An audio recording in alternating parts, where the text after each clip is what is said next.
Masyadong defensive po yung Duterte administration, yung mga kalyado ni Digong, kasi nabuksan po ni Ping Lacson yung tinatawag na the can of worms. You see?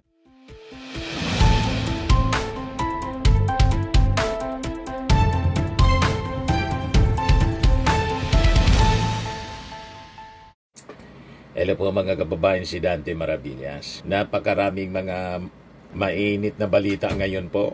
Kanina nag-press con yung ICI at in-announce yung resignation po ni Babe Singson as member of the Independent Commission for Infrastructure at pag-rekomendang kasuhan and case build-up sa ilang mga senador and other officials. Kasama si pinakakasuhan na si dating Senador Bong Revilla and case build-up po sa ilang mga incumbent and former senators. Tulad po ni former Senate President Chis Escudero, Mark Villar, dating Senador Nancy Binay at si Grace Poe. At malamang may iba pang mga senador na irerekomenda mga kababayan sa mga susunod na araw na kasuhan. Dahil po sa pagkasabit nila mga kababayan sa flood control scandal. O ngayon naman po, ang sabi ni Senator Ping Lacson, umaabot sa 180 billion daw may be lost to ghost flood control projects mula pa noong 2016. Sabi ko sa inyo. Kaya masyadong defensive po yung Duterte administration, yung mga kalyado ni Digong, kasi nabuksan po ni Ping Lacson yung tinatawag na the can of worms. You see? Yan matindi. 180 billion. So sabi dito po sa balita ng GMA News Online, Lacson, chairman of the Senate Blue Ribbon Committee which has been investigating the anomalous flood control project, said the amount was based on 600 ghost flood control projects na identified so far. Ayun mga kababayan, napakarami. Yung inimbestiga mga kababayan ng Armed Forces at PNP, 256 yata yon. Maraming agencies ng ating gobyerno ang tinap para sa pag-iimbestiga mga kababayan. So dito natin naintindihan kung bakit kapag umuulan mga kababayan, lumulubog sa baha yung mga lungsod dahil sa napakarami na mga ghost flood control project.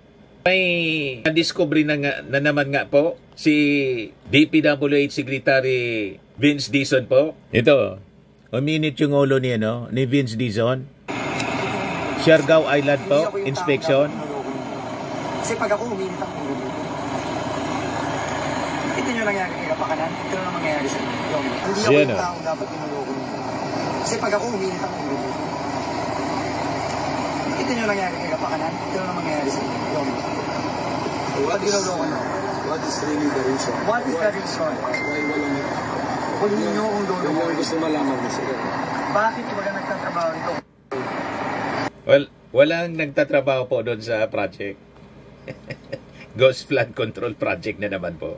Walang gumagawa. You see, sa Siargao po, Surigao del Norte, walang tigil po sa pag-iikot si Vince Dizon para i-check itong mga ghost flood control projects and substandard. Kaya na-discover po ni Lacson. The amount of 180 billion anya was based on 600 ghost flood control projects identified so far. Ang universe ng flood control projects mula 2016 hanggang to date nasa mga 30,000. So kung extrapolate natin easily, 6% kasi. Kung 10,000, nasa 600 ka nang mahigit. Sabi po ni Ping Lacson. Ganon katindi ang nakawan mga kababayan. Kaya sabi ko sa inyo, tama yung sinabi ni Sara Diskaya. Pumaldo sila sa DPWH 2016, panahon talaga ni Digong. Kaya pilit na pinagtatakpan ni Bato de la Rosa na ngayon po nagtatago na. Ghost senator na rin siya mga kababayan. Kung may ghost flood control projects, mayroon tayo ngayon na ghost senator.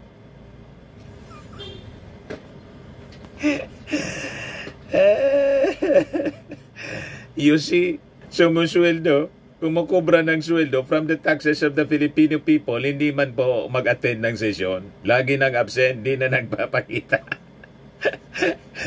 Kaya sabi po ni Tito Sen, kung may interesado niya na mag-file sa publiko ng ethics complaint, mag-file na niya kayo para pag-usapan sa Senado kung ano dapat na gawin. Kung kailangang i-expel, i-suspend o i-expel na mga kababayan si Bato de la Rosa kasi wala namang pakinabang ang ating mga mamamayang Filipino. Nagtatago na siya. And it's just a matter of time. Pag lumabas yung warrant of arrest, mula sa ICC, i-implement po sigurado ng ating gobyerno. Tulad ng ginawa po kay Digong, reunion sila ni Digong sa Dahig.